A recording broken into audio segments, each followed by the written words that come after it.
Hi there, we're going to look today into the absolute value function. Many textbooks start with a formula. Let us try to define it intuitively. And I want you to think of it as the distance from a number to the origin. Let's take a few examples. Absolute value of 3. On a number line, let's say number 3 is here. The distance from 3 to the origin is 3. How about absolute value of negative 2? Negative 2 is somewhere here. The distance from negative 2 to the origin is 2. Other examples can be absolute value of negative 0.5. And the distance from that number to the origin is 0.5. Absolute value of 1000, and the distance is 1000. How about absolute value of 0? The distance from 0 to 0 is 0. Therefore, we are ready to define now x as what we called a piecewise function, because it has two pieces. Stays unchanged if x is bigger or equal than 0, like for example, absolute value of 3 stays 3. Absolute value of 1000 stays 1000. But if your number is negative, then I need to change its sign. For example, we said that absolute value of negative 2, we can express it as negative 2, which is in fact 2. So we change its sign. Absolute value of negative 0.5 is negative 0.5, which is 0.5. Because I can't express mathematically taking the sign out. But changing the sign means putting a negative in front of the number. And that's a formal definition of a piecewise function. Now we did say that it's a function. So I can write it as f of x is absolute value of x. If I need, I can write it as a piecewise function again. X if x is positive or 0, and negative x if x is negative. But if I write absolute value of x, it is very clear what I mean. The domain is all set of real numbers. I can calculate absolute value of any real numbers. And the range is, let's look at the graph to find the range. So, we said that absolute value of x is x if x is positive. If I draw y equals x, that's a line of y equals x. But I will take only x positive. So that's this graph, only for x positive. Negative x, that's y equals negative x.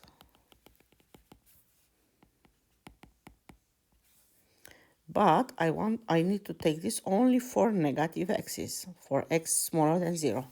So this is a graph of y equals absolute value of x.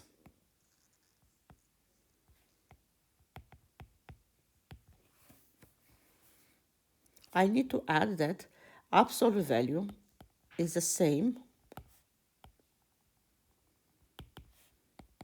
of modulus. Sometimes it is called modulus of x. Modulus of x or absolute value of x. Let's draw a few more graphs with the absolute value. How about f of x equals absolute value of x minus 1? And I want you to pause the movie and think of transformation of functions. So if I start with absolute value of x, what transformation will make it onto absolute value of x minus 1? That's one way to approach it. Just pause the movie and think about it. So I'm starting myself with a coordinate system and absolute f of x equals absolute value of x. From absolute value of x to absolute value of x minus 1 is a horizontal translation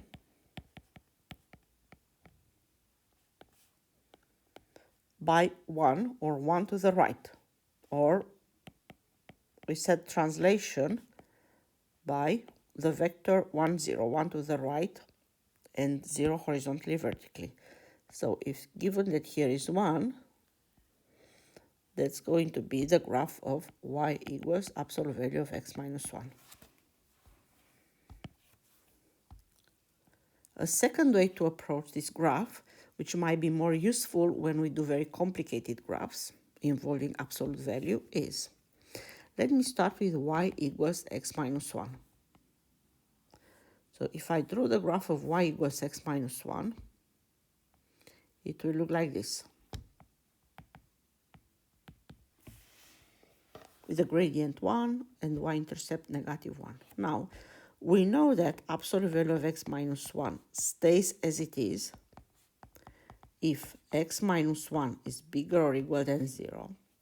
So, for all values that are above the x-axis, it stays as it is. And changes its sign if x minus 1 is smaller than 0. So everything that is below the x-axis suffers this transformation, which is a reflection on the x-axis. So see how this one is reflected on the x-axis, this part. Because y becomes negative y. And that's a better approach, sometimes more easier, to draw graphs involving absolute values. Let us take another example. And I would like you to pause the movie and think of questions A, B, C. Try them yourself.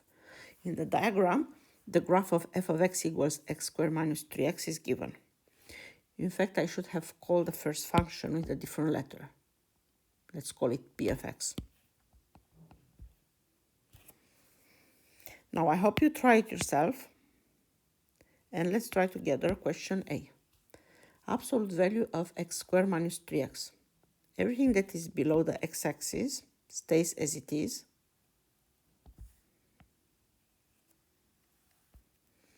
Everything that is that is above the x-axis, everything that is below the x-axis reflects on y equals x. So the blue one is the graph of y equals absolute value of x squared minus 3x. Make a note of this.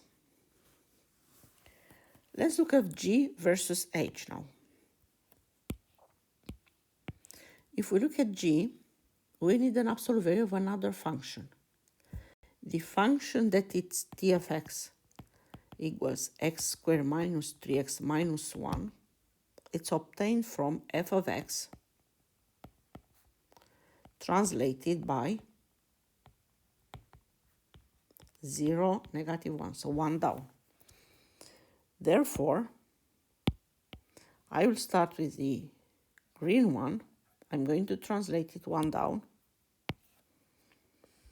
and it will come somewhere here.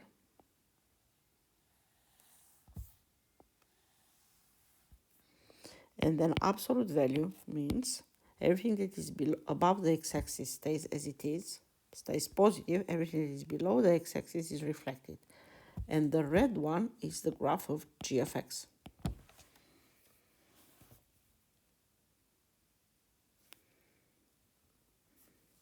Now again, try to pause the movie and think of question h, of function h. How is RH and P related?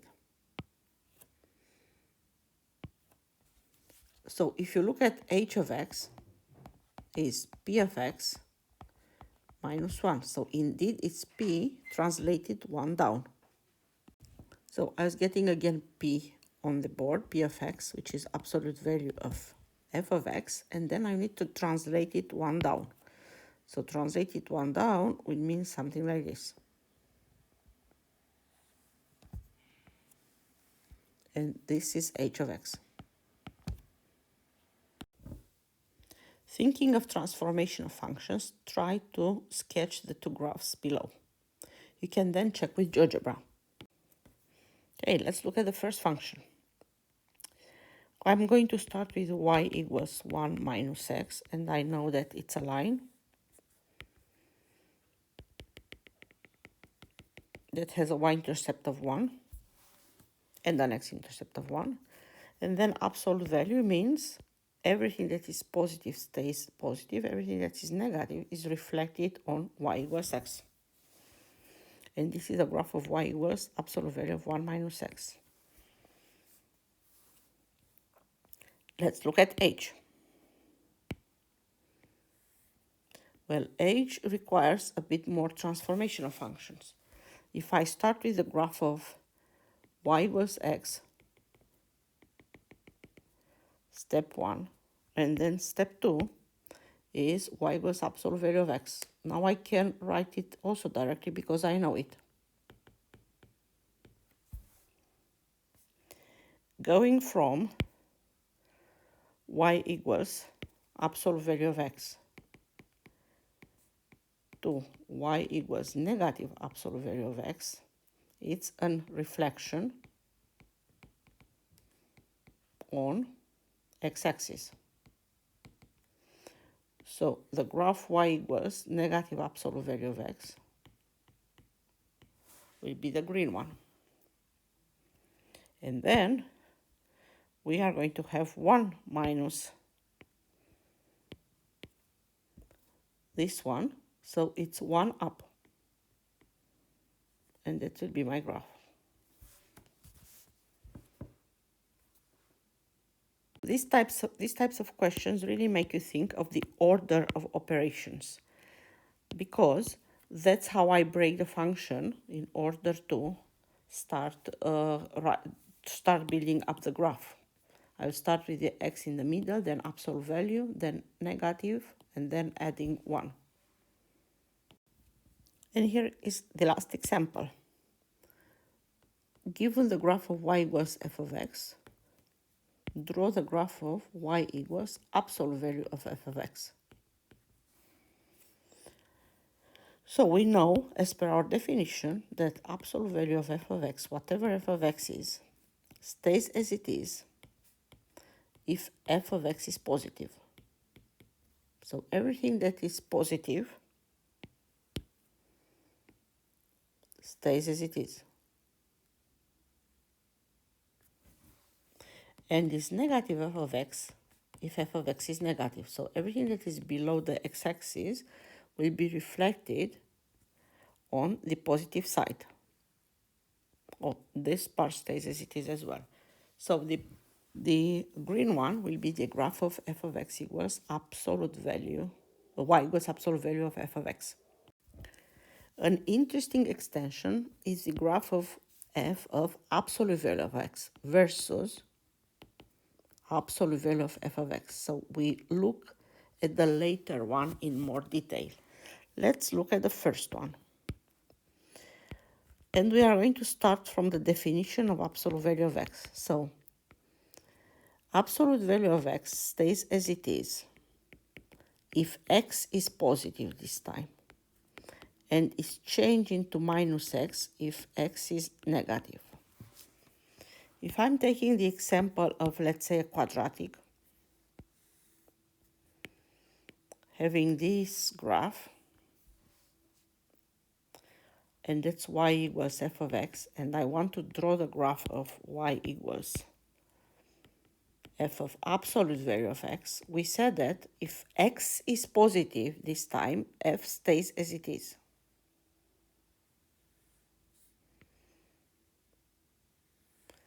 If x is negative, so on all this part, is f of negative x. So if x changes into a negative x, x changes into negative x, x changes into negative x, it's a reflection on the y-axis. So the whole function reflects on the y-axis, and the graph is going to be something like this. But we only take, for x is negative, we only take the positive part. So that's what's going to be the graph of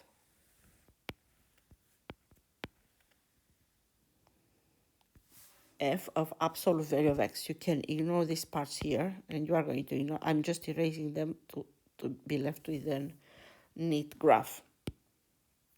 Just think again of this question.